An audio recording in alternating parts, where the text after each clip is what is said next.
Sophia navigated the narrow aisle of the Boeing 747 with practiced grace. Her smile, a warm and familiar beacon to passengers, masked the ache in her heart. 5 years. It had been 5 years since the news of Nathan's accident had shattered her world like a rogue wave. 5 years of carrying the weight of his absence in the hollow of her chest. She adored her job. Soaring above the clouds, a silent observer to the world below, brought her a strange sense of peace. It was a stark contrast to the turbulence that raged within. This flight was no different. Los Angeles to Chicago. A routine she could navigate with her eyes closed. Little did she know, fate had other plans. Plans that would turn.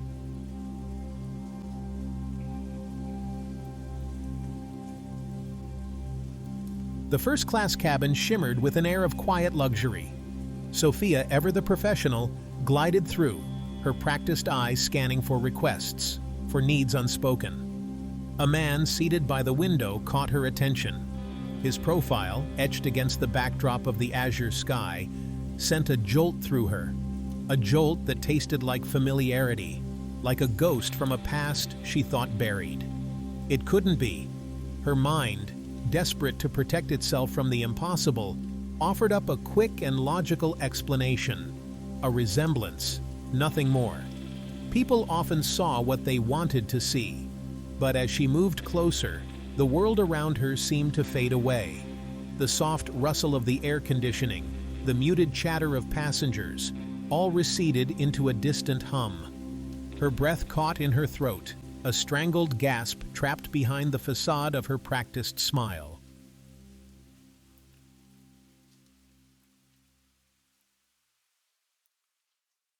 It was him, Nathan, her Nathan. But how? He was supposed to be gone, lost at sea, they had said. His car, a mangled wreck swallowed by the unforgiving ocean. No body recovered. 5 years of unanswered questions. 5 years of grappling with the agonizing ambiguity of his disappearance. And now, here he was, as if he had merely stepped out for a pack of cigarettes and returned with a 5-year-old tan. He looked different, older, a touch of gray at his temples. But his eyes, those piercing blue eyes that had once held her captive with their intensity, still held the same familiar glint. Beside him, her hand resting possessively on his arm, sat a woman. Young, beautiful, with a cascade of golden hair that spoke of privilege and ease. A stark contrast to the storm brewing within Sophia.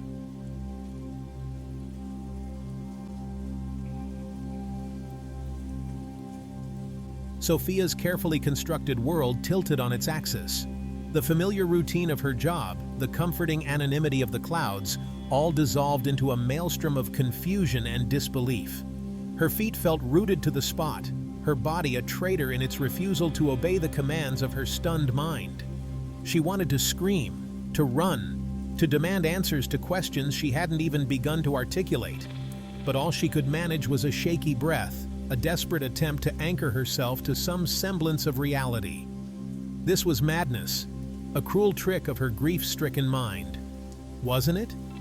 As she stood there, frozen in time and disbelief, she felt the weight of Nathan's absence more acutely than ever.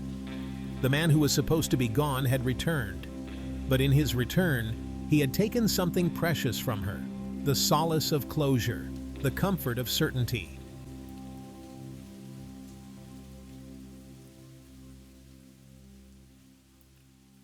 The aisle seemed to stretch before me, an impossible distance separating me from the man who was both a stranger and the missing piece of my soul.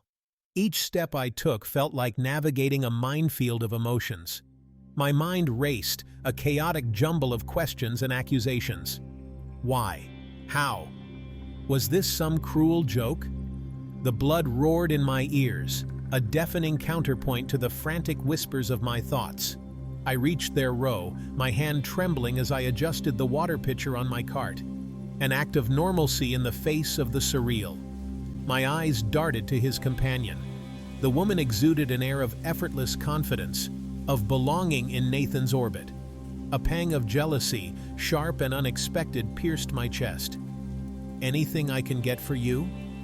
My voice, usually a warm and reassuring melody, emerged as a strained whisper.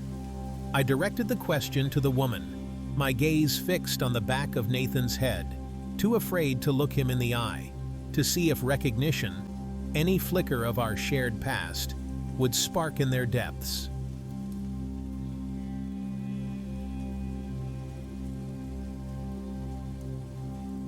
The woman smiled, a dazzling, oblivious smile that spoke of a world untouched by grief or the ghosts of lost love. "Just some water, please." Her voice was like a silver bell, tinkling in the sudden silence that had descended upon our little corner of the plain. I poured the water, my hand shaking so badly that the crystal glass clinked against the rim of the bottle. I could feel Nathan's gaze on me, a tangible weight that sent shivers down my spine. But he didn't turn around. He didn't acknowledge my presence in any way. I wanted to scream his name, to throw my arms around him, to demand answers to the questions that clawed at my sanity. But years of training, of maintaining composure in the face of emergencies both real and imagined, held me captive in their steely grip. So I stood there, frozen in the narrow aisle, a silent question hanging in the air between us, as heavy and suffocating as the recycled air of the airplane cabin.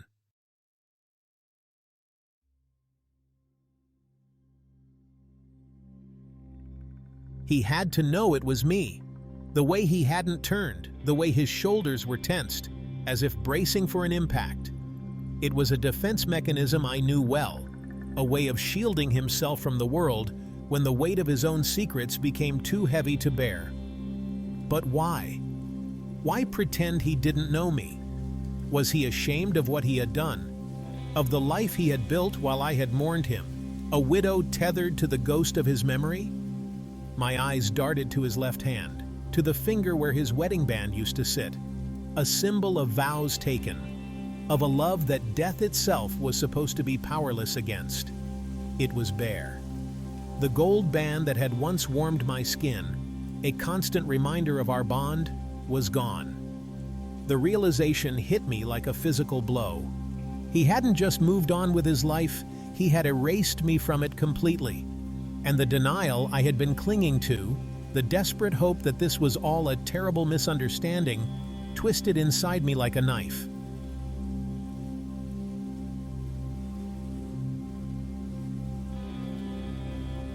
"Is there anything else I can get for either of you?" Her voice was stronger now, steadier, laced with a newfound resolve. She would not give him the satisfaction of seeing her crumble. Not here, not now. He shook his head, his gaze fixed on the landscape beyond the window. A landscape that mirrored the vast, uncharted territory that now stretched between them. He was a stranger, a phantom inhabiting the familiar shell of the man she thought she knew. She turned and walked away, her steps lighter now, purpose lending strength to her limbs. The world outside the airplane window blurred into a kaleidoscope of colors, a backdrop to the storm raging within her. He might be alive, but in that first-class cabin, surrounded by luxury and the woman who now occupied the space that was once hers, Nathan had become a ghost. And she, the grieving widow, was left to navigate the wreckage of her shattered reality.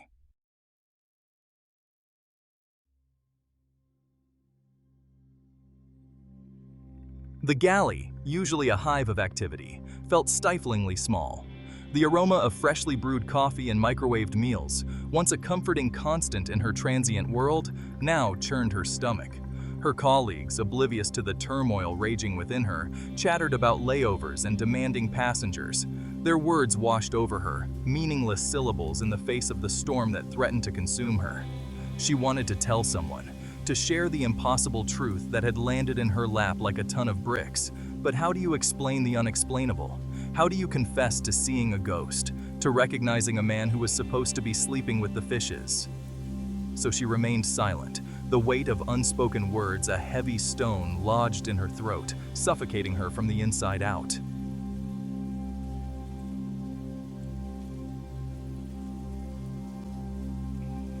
The remaining hours of the flight stretched before her, an eternity punctuated by the chime of the call button and the murmur of passenger requests. Each time she passed Nathan's row, her heart stuttered in her chest, a hummingbird desperate to break free. She avoided looking at him directly, focusing instead on the sea of unfamiliar faces that surrounded him.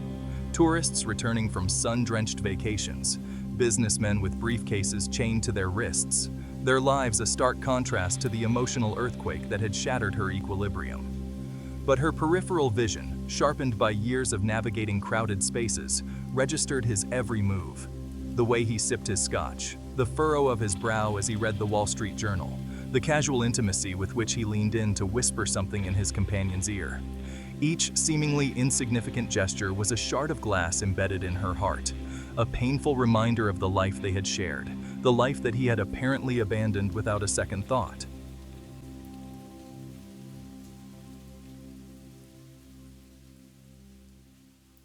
He never once looked her way. Not a flicker of recognition, not a hint of guilt or remorse in those blue eyes that had once held her captive with their depth and intensity. It was as if she were invisible, a ghost haunting the periphery of his meticulously constructed reality. And for a fleeting moment, she hated him. Hated him for the ease with which he had slipped back into the world, for the casual cruelty of his indifference, for the way he had forced her to question her own sanity. But more than hate, she felt a profound sense of betrayal. The kind of betrayal that seeps into your bones, that chills you to the core, and leaves you questioning everything you thought you knew about love, about loyalty, about the very fabric of your existence. He had built a new life on the ashes of their past, a life where she had no place, no voice, no right to even acknowledge the bond they had once shared. And she, the fool in love, had been living a lie, mourning a man who was out there somewhere, breathing, laughing, loving another.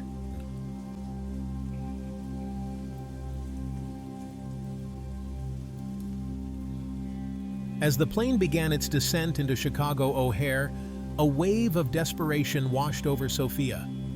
This was her last chance, her last opportunity to break through the wall of indifference he had erected around himself.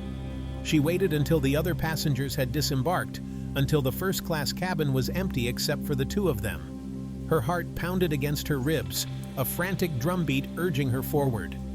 "Nathan," she breathed, her voice barely a whisper in the stillness of the cabin. He turned, his brow furrowed in annoyance, as if she were a telemarketer interrupting his dinner. "Do I know you?" he asked, his voice devoid of any trace of recognition, of any hint of the man who had once whispered words of love against her skin.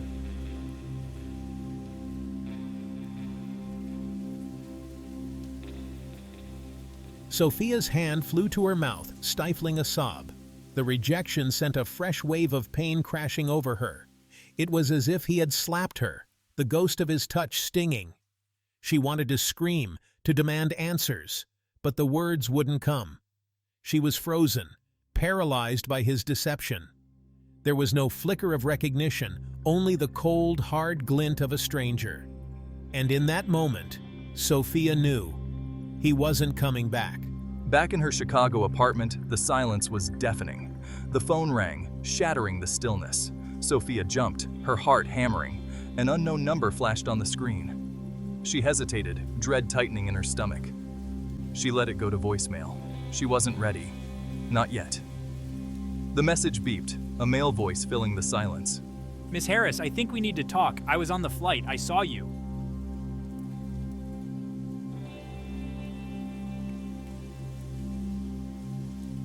The next few days were a blur of routine and denial.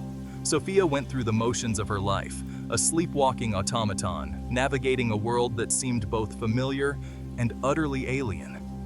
The normalcy of her job, the comforting repetition of pre-flight checks and beverage services felt like a flimsy facade, a desperate attempt to outrun the storm that raged within. She tried to focus on her daughter, Lily, her bright laughter a soothing balm on Sophia's raw nerves. But even in the sanctuary of their shared bedtime stories and whispered secrets, Nathan's ghost lingered. The phone call from the stranger played on a loop in her mind, a sinister soundtrack to her waking hours. Who was he? What did he know? Was he an enemy or an ally in this strange new world she had unwittingly stumbled into?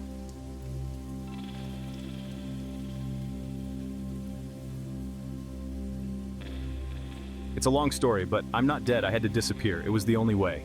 He explained everything. The truth was more terrifying than anything Sophia could have imagined.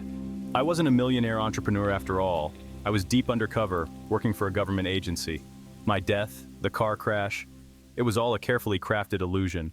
Sophia listened, her mind reeling, her heart a battleground of conflicting emotions. Relief that he was alive, anger at his deception, fear for their safety now that he was back.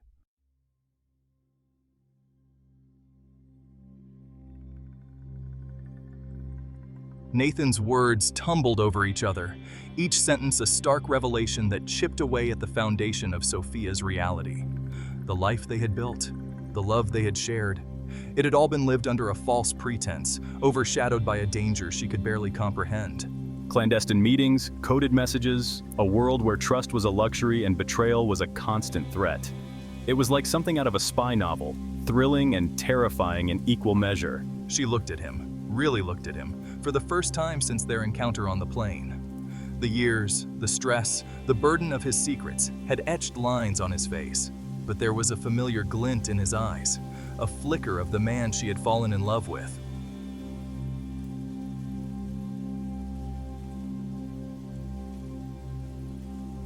Sophia listened, her mind a whirlwind of questions, doubts, and accusations. But one question rose above the rest, demanding to be heard. Why? Why come back now? Why not stay gone, safe, with her? Nathan winced, as if her words were physical blows. He looked away, his gaze falling on a framed photograph on the mantelpiece.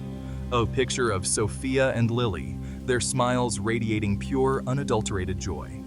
It was never supposed to be this long. They promised me a year, maybe 2, tops. But the operation went deeper than they anticipated. By the time I could get out, it was too late. Mac had vanished. They were watching everyone, everything. I couldn't risk contacting you, not then. He turned back to her, his eyes filled with a pain that mirrored her own. I had to let you go, Sophia. I had to let you believe I was dead. It was the only way to keep you and Lily safe. His words hung in the air, a heavy truth that neither of them could escape. Sophia's heart ached with the weight of it all.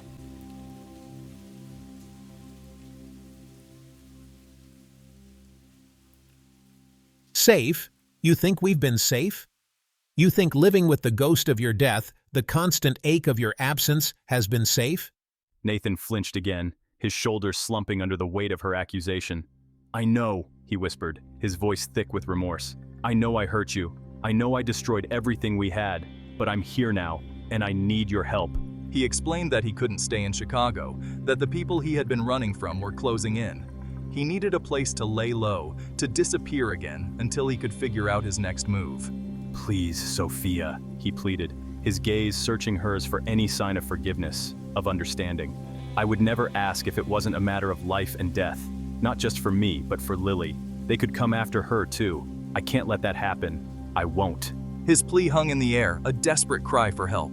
Sophia's mind raced, torn between anger and fear. Could she really turn him away?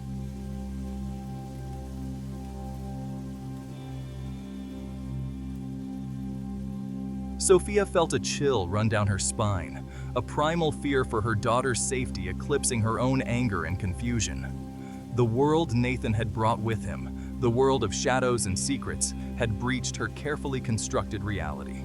He saw the fear in her eyes and reached for her hand, his touch both familiar and alien. I'm not asking you to trust me, he said, his voice low and urgent, but please, trust that I would never put you or Lily in harm's way.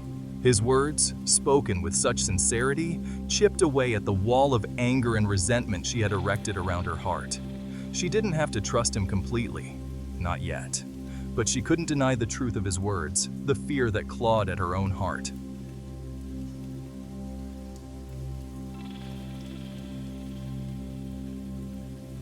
The weight of the decision pressed down on Sophia, heavy and suffocating. Could she, after everything he had done, after the years of lies and deceit, offer him sanctuary? Was it madness to even consider it? To expose herself and Lily to the very danger he claimed to be running from? But what if he was telling the truth? What if the threat was real? If their lives were intertwined with his in a way she couldn't even begin to fathom? Could she live with herself if something happened to Lily because she had turned him away? Because she had chosen self-preservation over a chance, however slim, to protect her daughter? The city lights twinkled outside her window, a million tiny reminders of the life she had built, the life she was now being asked to risk.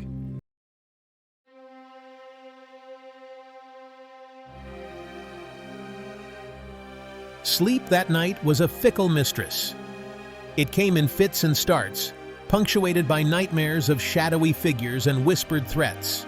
Sophia lay beside Lily, her daughter's soft breaths a counterpoint to the frantic drumbeat of Sophia's own heart.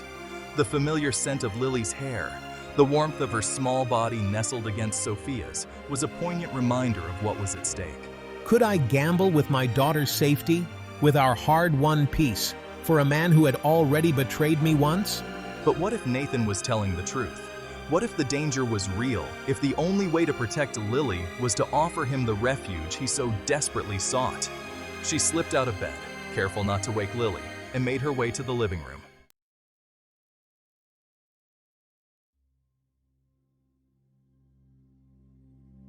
The framed photograph on the mantelpiece beckoned me. Sophia and Nathan, our faces aglow with the carefree joy of our early years together. Lily, a giggling toddler, held aloft between us, her tiny hand gripping each of ours with equal fervor. Sophia's fingers traced the outline of Nathan's face in the photograph. The man she had loved, the man who had promised her forever, was he still in there somewhere, buried beneath the weight of secrets and lies? Could I even recognize him anymore, let alone trust him with my heart, with my daughter's life? The ghost of his touch lingered on her skin, a phantom sensation that sent shivers down her spine. The feel of his hand in hers, the warmth of his embrace, the memory of their bodies entwined, a symphony of desire and trust. Could I ever recapture that feeling, that sense of absolute safety in his arms, knowing what I knew now? She thought of the woman on the plane, the casual intimacy they had shared.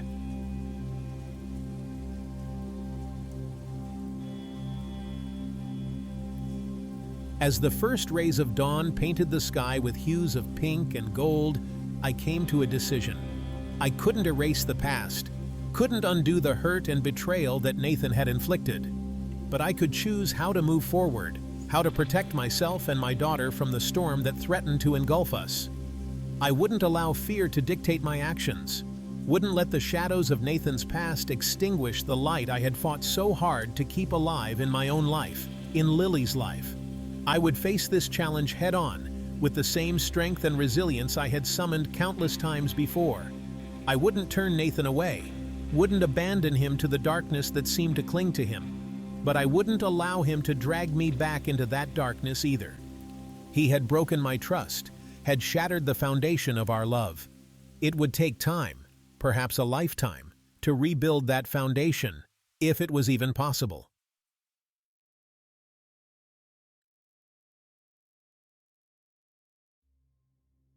The weight of Sophia's decision settled upon her, not as a comforting blanket, but as a suit of armor, heavy yet necessary.